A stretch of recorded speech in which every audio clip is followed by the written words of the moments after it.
আপনি কি ফটোশপ, পেজমেকার, পিডিএফএস ব্যবহার করেন? জানেন কি সবগুলোর পেছনে আছে একটাই নাম? হ্যাঁ, সেটাই Adobe, the king of the design and creative world. 1982 সালে আমেরিকায় অ্যাডোব প্রতিষ্ঠা করেন জন ওয়ার্নক ও চার্লস ক্যাসকে। অ্যাডোব নামটি এসেছে ক্যালিফোর্নিয়ার অ্যাডোব ক্রিক নদী থেকে, যার পাশে ছিলেন জন ওয়ার্নকের বাড়ি। অ্যাডোবের প্রথম বড় সাফল্য পোস্টস্ক্রিপ্ট, যা প্রিন্টিং ও পাবলিশিং দুনিয়ায় বিপ্লব আনে। 1993 সালে অ্যাডোবে নিয়ে আসে পিডিএফ।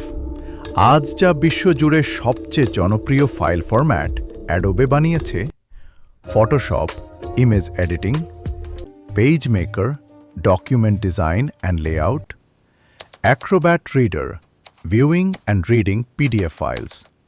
ছাত্র, ডিজাইনার, ইউটিউবার সবাই অ্যাডোব ব্যবহার করে। আজকের ডিজিটাল দুনিয়ায় অ্যাডোব ছাড়া কাজ অসম্পূর্ণ। আপনি কোনো অ্যাডোবি সফটওয়্যার ব্যবহার করেন? কমেন্ট করুন অ্যান্ড লাইক করতে ভুলবেন না।